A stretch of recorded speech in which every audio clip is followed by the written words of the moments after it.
Καλώς ήρθατε στο κανάλι μου «Το Δίκαιο Απλά». 1. Τι είναι το εμπράγματο δίκαιο? Το εμπράγματο δίκαιο είναι το τρίτο βιβλίο του αστικού κώδικα μετά τις γενικές αρχές και το ενοχικό δίκαιο και ασχολείται με τα πράγματα και τα δικαιώματα πάνω στα πράγματα. 2. Τι είναι τα πράγματα και τι διακρίσεις κάνουμε? Πράγματα, κατά την έννοια του νόμου, είναι μόνο ενσώματα αντικείμενα. Πράγματα λογίζονται και οι φυσικές δυνάμεις ή ενέργειες, ιδίως το ηλεκτρικό ρεύμα και η θερμότητα, εφόσον υπόκεινται σε εξουσίαση όταν περιορίζονται σε ορισμένο χώρο. Ακίνητα πράγματα είναι το έδαφος και τα συστατικά του μέρη. Κινητά είναι όσα δεν είναι ακίνητα. 3. Τι είναι τα συστατικά μέρη πράγματος και τα παραρτήματα?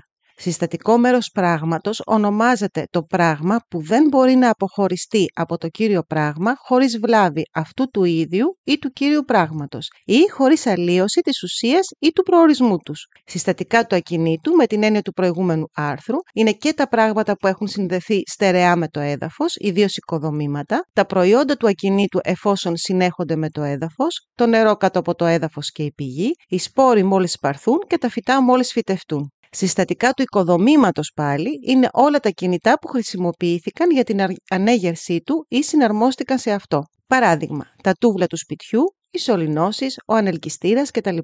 Το άρθρο 956 μας λέει τι είναι το παράρτημα.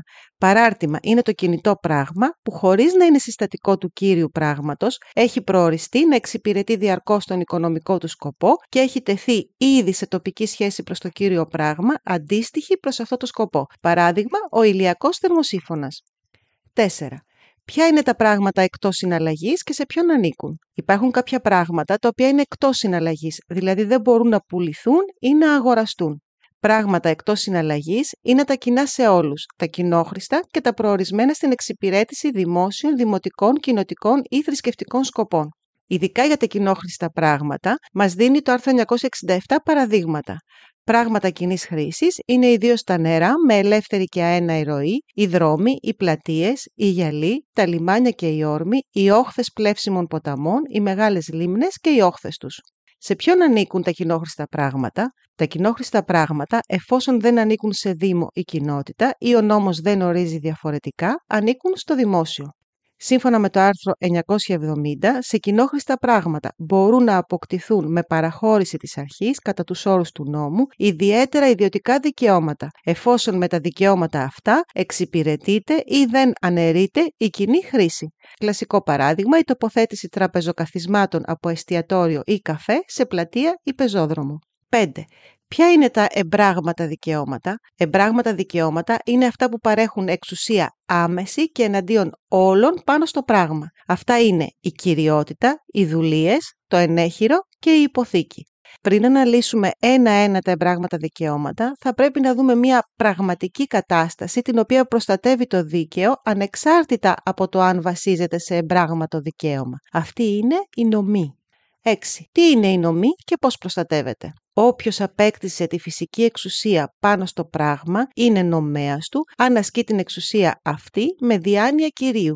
Με ποιες πράξεις μπορεί να θεωρηθεί ότι κάποιος ασκεί εξουσία με διάνοια κυρίου? Με την επίβλεψη, την οριοθέτηση του ακινήτου, τον καθαρισμό του, τη φροντίδα του. Διάνοια κυρίου σημαίνει να φροντίζεις κάτι σαν να είναι δικό σου. Ναι, αλλά γιατί προστατεύεται η νομή αφού δεν αντιστοιχεί σε εμπράγματο δικαίωμα? Ας δούμε ένα παράδειγμα για να το καταλάβουμε. Η Γεωργία μένει μαζί με τον πατέρα της στο σπίτι ιδιοκτησίας του. Ο πατέρας της πεθαίνει και αφήνει με διαθήκη το σπίτι στο γιο Κώστα. Η Γεωργία αμφισβητεί την νομιμότητα της διαθήκης και συνεχίζει να μένει στο σπίτι, να πληρώνει τους λογαριασμούς και να το φροντίζει. Έχει φυσική εξουσία πάνω στο σπίτι και ασκεί αυτή την εξουσία με διάνοια κυρίου, με την θέληση να είναι αυτή η κυρία. Είναι συνεπώς νομέας του ακινήτου.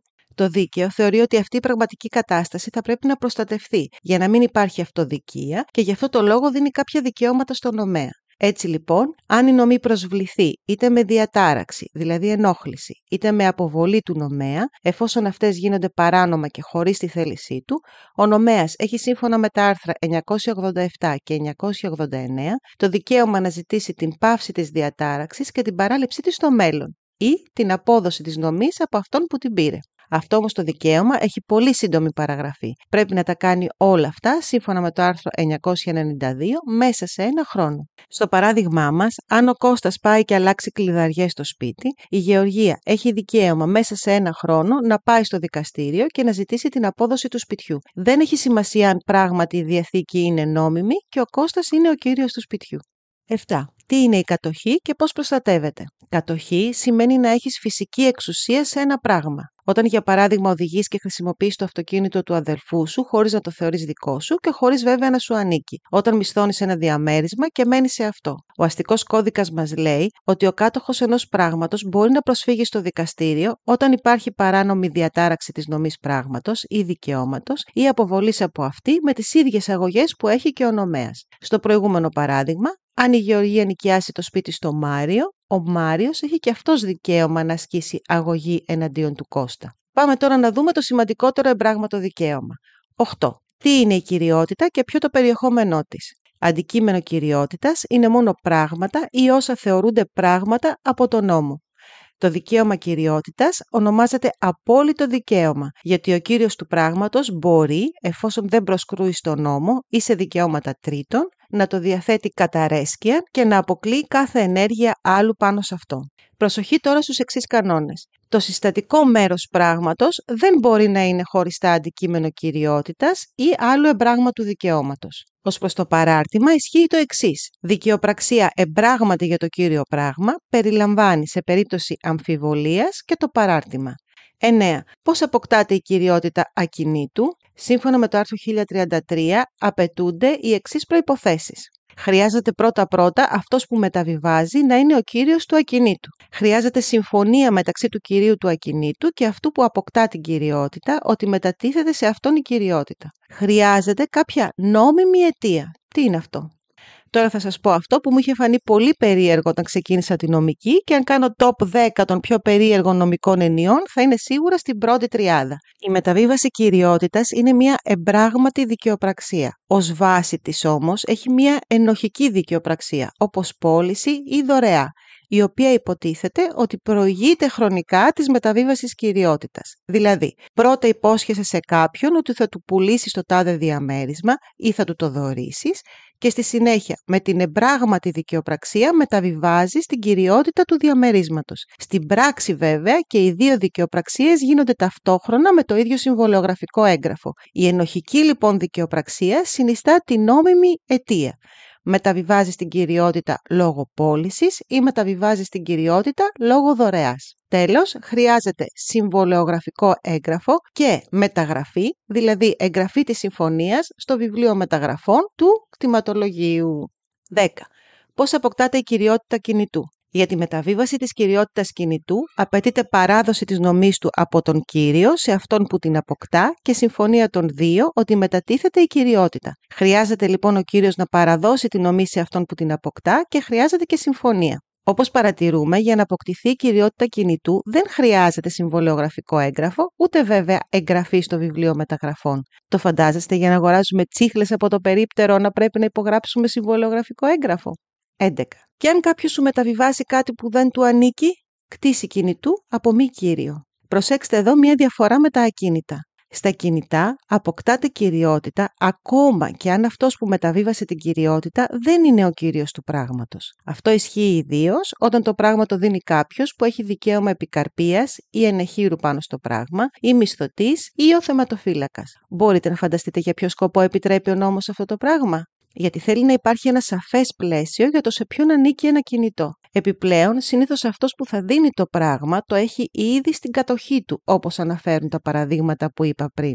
Οπότε, είναι εύλογο για τον αγοραστή να υποθέτει ότι αφού είναι στην κατοχή του αυτού που πουλάει, αυτός είναι και ο κύριος. Για να μπορέσει κανείς να αποκτήσει κυριότητα από μη κύριο, χρειάζεται να έχει καλή πίστη. Καλή πίστη σημαίνει να μην γνωρίζεις ή από ελαφρά αμέλεια να πιστεύεις ότι αυτός που μεταβιβάζει την κυριότητα είναι ο κύριος του κινητού. Προσοχή όμως πάλι.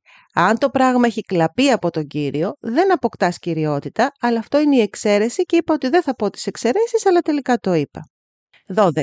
Τι είναι η τακτική και η έκτακτη χρησικτησία. Ο αστικός κώδικας ρυθμίζει και πότε χάνει κανείς την κυριότητα οριστικά. Αυτό ονομάζεται τακτική ή έκτακτη χρησικτησία.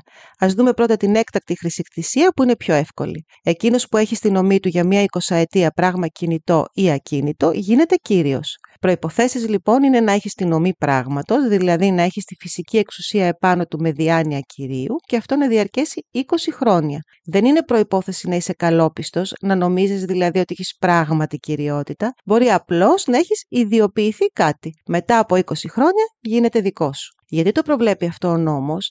Γιατί σου λέει, αν έχεις ένα δικαίωμα σε πράγμα, θα πρέπει να φροντίζεις και το πράγμα και το δικαίωμα.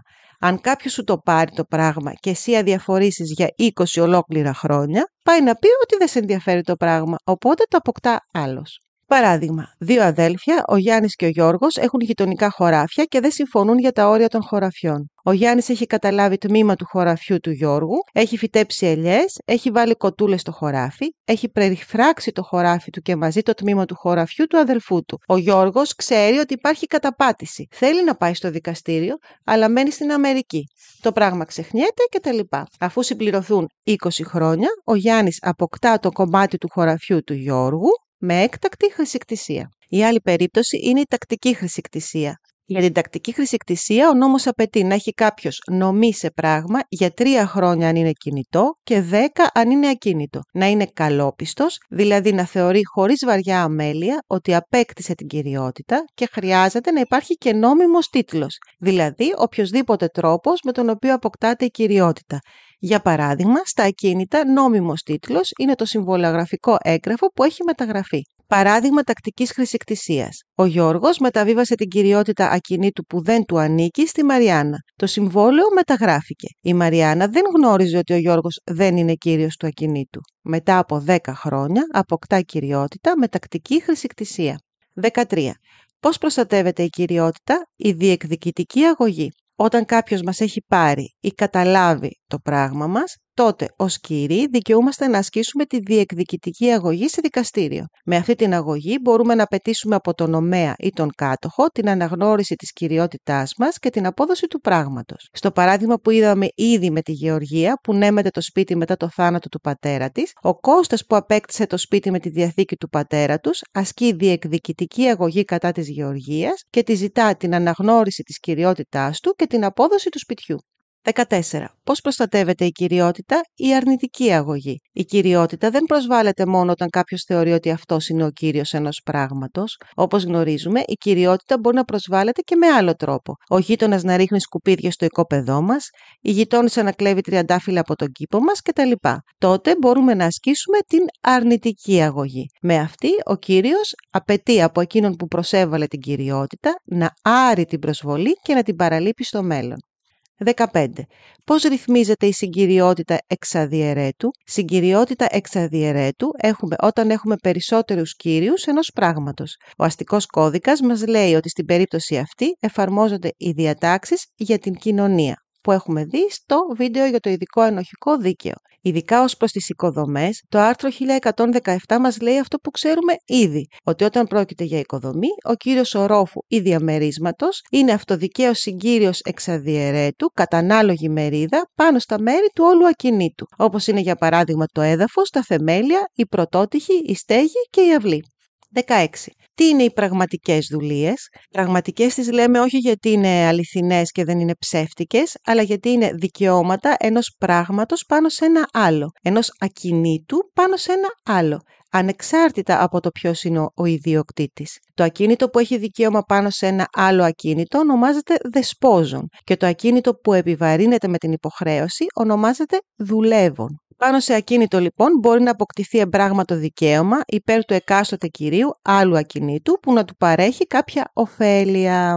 Το άρθρο 1120 μας δίνει ευτυχώς παραδείγματα, δεν θα σας τα αναφέρω. Η πιο γνωστή περίπτωση είναι η δουλεία οδού, δηλαδή το να σε αφήσει ο άλλος να περάσεις από το δικό του ακίνητο για να πας στο δικό σου που είναι στην πίσω μεριά ενός οικοπαίδου και δεν έχει πρόσβαση στο δρόμο. 17. Πώς συστήνονται οι πραγματικές δουλείες και πώς αποσβήνονται? Οι πραγματικές δουλείες συστήνονται με δικαιοπραξία ή με χρησικτησία. Επίσης, αποσβήνονται με μονομερή δήλωση, παραίτηση του δικαιούχου η οποία γίνεται είτε με διάταξη τελευταίας βούλησης, δηλαδή με διαθήκη, είτε με συμβολιογραφικό έγγραφο που υποβάλλεται σε μεταγραφή. 18. Πώς προστατεύεται η πραγματική δουλεία? Αυτός που έχει δικαίωμα πραγματικής δουλείας έχει δικαίωμα σε περίπτωση προσβολής να απαιτήσει από τον προσβολέα την αναγνώριση της δουλείας και την άρση της προσβολής καθώς και την παράληψή της στο μέλλον. 19. Τι είναι οι προσωπικές δουλείες? Τι είναι η επικαρπία? Στις προσωπικές δουλείες, αυτός που έχει την ωφέλεια είναι ένας άνθρωπος, ο οποίος αποκτά κάποιο δικαίωμα σε ξένο ακίνητο. Η πιο γνωστή περίπτωση προσωπικής δουλείας είναι βέβαια η επικαρπία. Η επικαρπία είναι το εμπράγματο δικαίωμα του επικαρπωτή να χρησιμοποιεί και να καρπώνεται ξένο πράγμα, διατηρώντας όμως ακέραιη την ουσία του. Ο επικαρπωτής έχει υποχρέωση κατά την άσκηση της επικαρπίας να διατηρεί τον ως τώρα οικονομικό προορισμό του πράγματος και να το μεταχειρίζεται με επιμέλεια και σύμφωνα με τους κανόνες της τακτικής εκμετάλλευσης. Δεν έχει δικαίωμα να επιφέρει ουσιώδεις μεταβολές. Τέλος, έχει υποχρέωση μετά τη λήξη της επικαρπίας να αποδώσει το πράγμα στον κύριο. 20. Μεταβιβάζεται η επικαρπία και πώς αποσβήνεται? Η επικαρπία κατά κανόνα δεν μεταβιβάζεται, αποσβήνεται με το θάνατο του επικαρπωτή, οπότε ο ψηλός κύριος γίνεται κύριος με τα όλα του, αποσβήνεται με μονομερή δήλωση του δικαιούχου προς τον ψηλό κύριο, η οποία γίνεται με συμβολιογραφικό έγγραφο και μεταγραφή. 21. Τι είναι η οίκηση? Μία άλλη προσωπική δουλεία είναι αυτή της οίκησης. Είναι δηλαδή το εμπράγματο και αποκλειστικό δικαίωμα του δικαιούχου να χρησιμοποιεί ως κατοικία μία ξένη οικοδομή ή διαμέρισμά της. Όποιος έχει την οίκηση έχει δικαίωμα να κατοικεί στην οικοδομή με την οικογένειά του και προσέξτε εδώ φαίνεται πόσο παλιός είναι ο αστικός κώδικας και το ανάλογο προς την κοινωνική του θέση υπηρετικό προσωπικό. Η οίκηση είναι αμεταβίβαστη και αποσβήνεται με το θάνατο του δικαιούχου. 22. Υπάρχουν και άλλες προσωπικές δουλείες? Ναι. Πάνω σε ακίνητο μπορεί να συσταθεί εμπράγματο δικαίωμα προσωπικής δουλείας που να παρέχει κάποια εξουσία ή χρησιμότητα υπέρ ορισμένου προσώπου. Αυτές ονομάζονται περιορισμένες προσωπικές δουλείες. Οι δουλείες αυτές μπορούν να συνίστανται και σε οτιδήποτε τελεί περιεχόμενο πραγματικής δουλείας. Δηλαδή, μπορεί να υπάρξει μία προσωπική δουλεία οδού, στην περίπτωση αυτή το δικαίωμα το έχει ο συγκεκριμένος ιδιοκτήτης και όχι ο εκάστοτε ιδιοκτήτης του δεσπόζοντος ακινήτου. 23. Ποιες πράξεις υπόκεινται σε μεταγραφή? Ο αστικός κώδικας μας λέει ότι ορισμένες πράξεις μεταγράφονται στο Γραφείο Μεταγραφών της Περιφέρειας του Ακινήτου. Αυτή η αρμοδιότητα για τις μεταγραφές ανήκει πλέον στο Εθνικό Κτηματολόγιο και η σχετική πράξη καταχωρίζεται στο κτηματολογικό φύλλο του ακινήτου. Η πράξη αυτή είναι πάρα πολύ σημαντική γιατί σύμφωνα με το άρθρο 1198 δεν επέρχεται η μεταβίβαση της κυριότητας του ακινήτου ή η σύσταση, μετάθεση, κατάργηση εμπράγματου δικαιώματος πάνω στο ακίνητο χωρίς την πράξη της μεταγραφής. Αυτό εξυπηρετεί την αρχή της δημοσιότητας στο εμπράγματο δίκαιο ως προς τα ακίνητα, την ανάγκη δηλαδή να γνωρίζει ο οποιοσδήποτε σε ποιον ανήκει κάτι. Ποιες είναι αυτές οι πράξεις? Είναι όλες οι δικαιοπραξίες με τις οποίες συνίσταται, μετατίθεται, καταργείται εμπράγματο δικαίωμα πάνω σε ακίνητο, οι αποδοχές κληρονομιάς εφόσον ο κληρονόμος αποκτά ακίνητο και άλλες περιπτώσεις στις οποίες αναφέρει αναλυτικά το άρθρο 1192.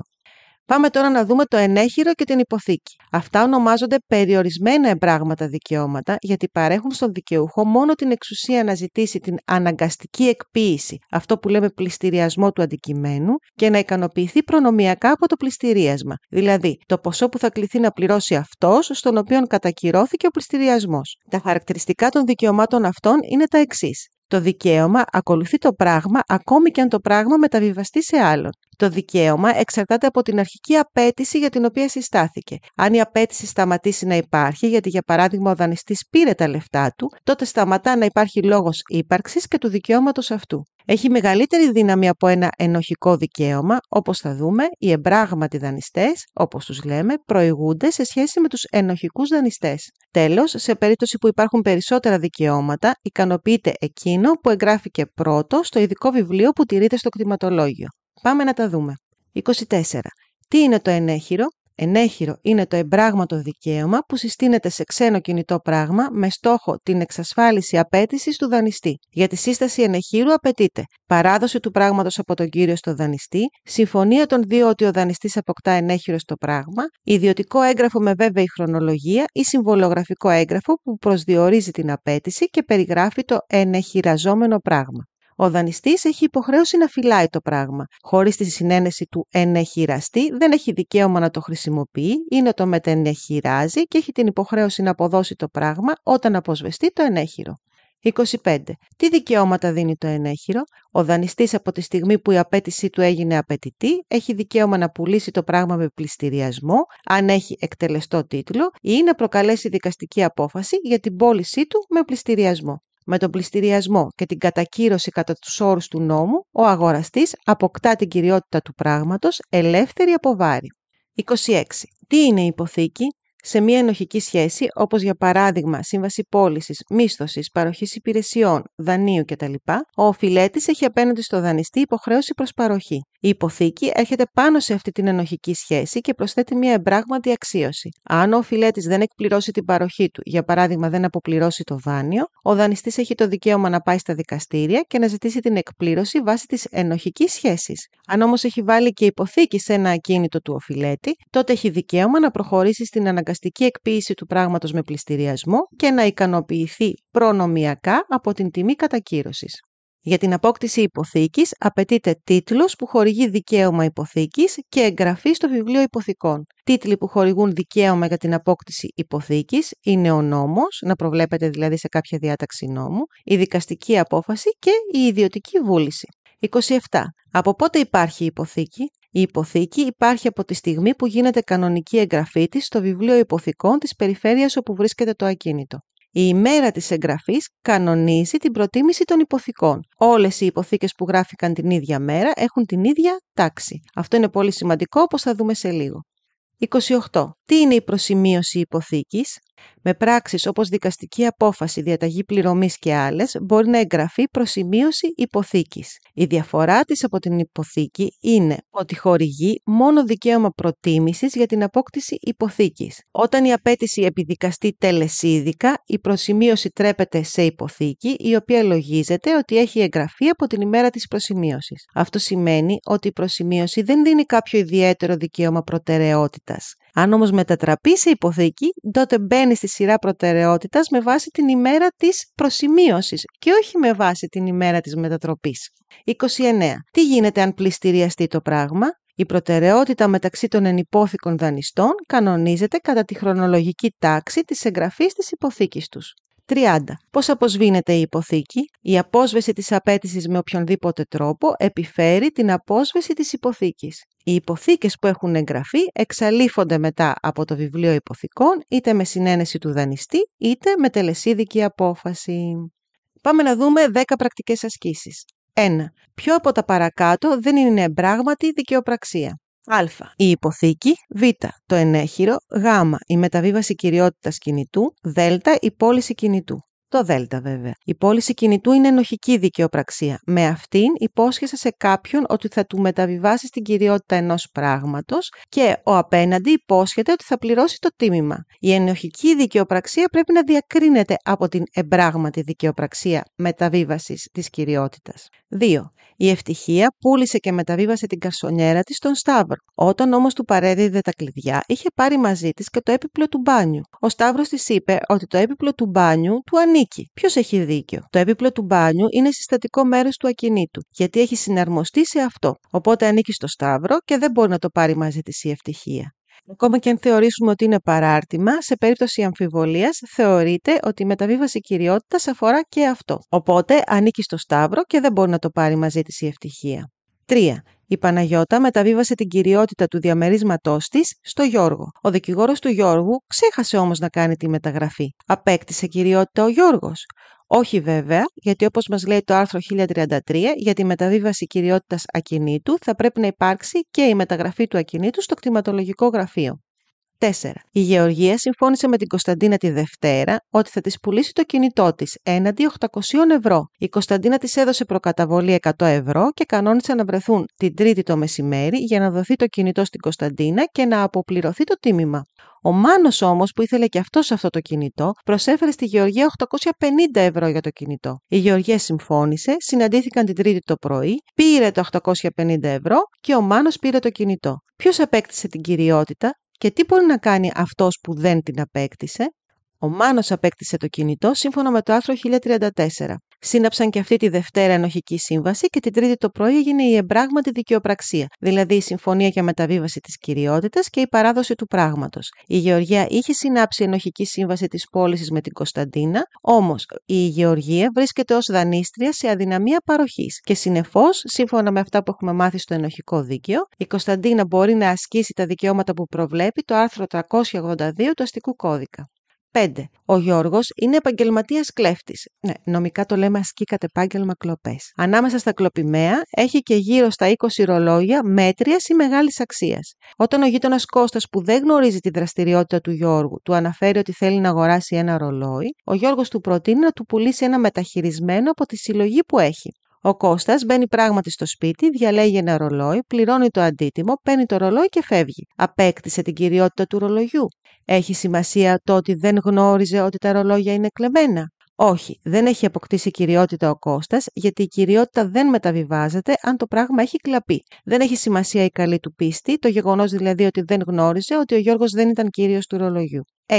Αλλάζει κάτι αν πούμε ότι ο Γιώργος δεν είναι κλέφτης, αλλά έχει στα χέρια του ένα ακριβό ρολόι που του έχει δώσει ο πατέρας του να το φυλάει και το οποίο πουλά και παραδίδει στον Κώστα, ο οποίος νομίζει ότι το ρολόι είναι του Γιώργου. Απέκτησε ο Κώστας την κυριότητα? Ναι, την απέκτησε, γιατί σύμφωνα με το άρθρο 1036 μπορείς να αποκτήσεις κινητό από μη κύριο αν είσαι καλόπιστος. Ιδίως όταν αυτός που το πουλάει είναι νόμιμα κάτοχος του πράγματος, όπως το παράδειγμά μας ο Γιώργος, που είναι ο θεματοφύλακας του ρολογιού.